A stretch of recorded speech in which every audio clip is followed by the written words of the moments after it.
Besides select committees, special committees, and joint committees, the most important committees in Congress are standing committees.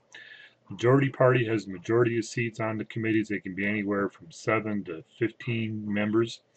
Members serve on at least two standing committees. The senior member of the majority party is elected as the chair. The chairperson, controls the docket and debate, decides which bills are going to be coming up in committee, meets with the leadership to steer the debate through the committee or delay debate.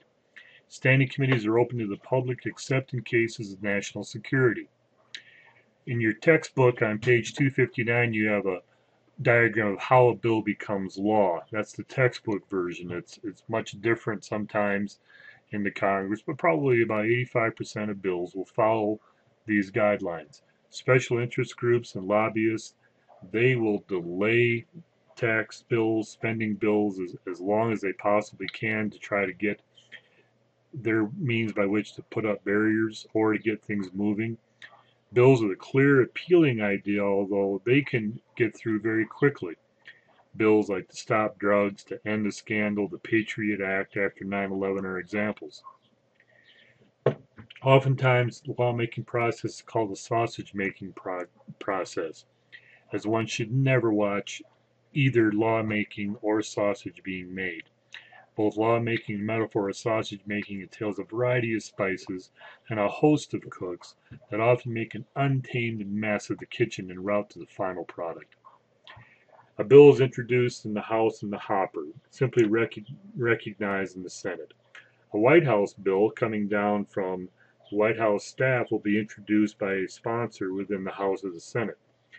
Resolutions are just be it resolved that something happened. They can be simple resolutions. They can be concurrent resolutions that'll move through both the House and the Senate.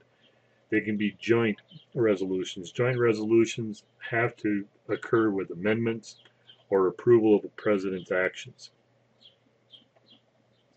Bills are referred to committee. Again, the most important stage in the lawmaking process. In committee, they can take up 5 actions. They can pass it as is, not very likely. Most of the time, the committee is going to debate the bill and they'll mark it up. They'll amend the bill. And then you'll end up with a bill coming out of committee with committee amendments. You can have a committee bill. They may have 3 or 4 bills all dealing with the same subject. They'll combine them into one bill. They very rarely will report a bill out with a do not pass recommendation. If they want to kill the bill, they're going to kill it. They'll call it what's called pigeonholing. It dies in committee. The only way to get a pigeonhole bill out of committee is by a majority vote of the rest of the House or the rest of the Senate. House Rules Committee, the next stage, chaired by the Speaker, they can come out with a closed rule where they'll put time limits and restrict amendments.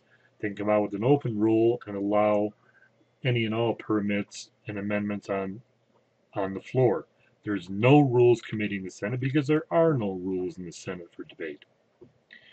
Floor debate in the House, the next stage will go to Committee of the Whole, which is 100 House members that meet to consider a bill, try to get it moving. If a bill can't get through the Committee of the Whole, it's not going anywhere. The Committee of the Whole is organized by the bill sponsor. Floor debate in the Senate, again, there are no rules determining germaneness of a bill. As a result, you oftentimes have riders attached to a bill. Riders are amendments to a bill that would not pass on their own merit, so they ride the coattails of a popular bill.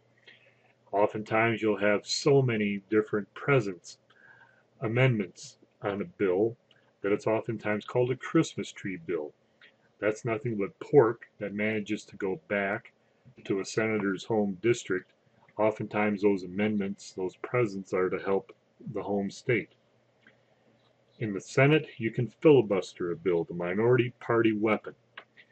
As a result, you might have double tracking of a bill. They'll try to move it around 2 different ways, try to get the bill through, but eventually it's going to have to come up for a vote. On a filibuster, you can only break it by a 3/5 cloture vote, which means at least 60 votes.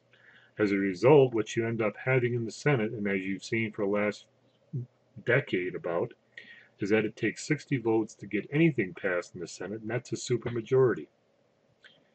Floor votes, when the bill finally comes up for a vote, Speaker or the President pro tem in the Senate will call for a vote. They can call for a vote by asking for ayes and nays. That's a voice vote. It can be challenged by any senator or representative, in which case Speaker or the President pro tem will call for a division vote, a standing vote, where they'll have to stand and be counted. Again, any senator or representative can call for a roll call vote, in which case it's electronic in the House. They pass like a credit card through a machine and very quickly have their votes tallied.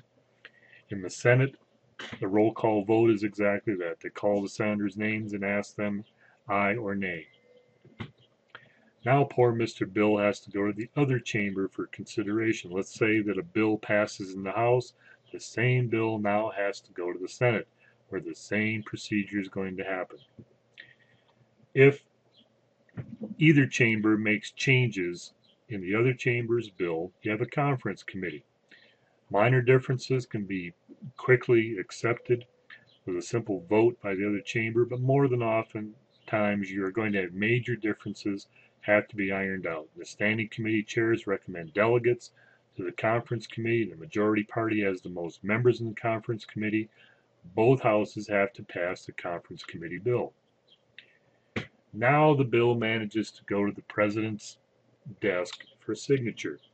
The president has 4 things that he or she can do with the bill. They can sign it, in which case the bill becomes law. If the president does not want to be embarrassed by an override of a veto, he or she can let it sit on his or her desk for 10 days, at which case it becomes law without the president's signature. Sometimes you'll have a pocket veto situation happen, whereby the Congress has adjourned, the president has no one to send a veto message back to, puts it in his pocket, bill is dead. In a veto situation, as a check on the Congress, the president can veto the bill. It can be overridden by a 2/3 majority vote in each chamber of Congress.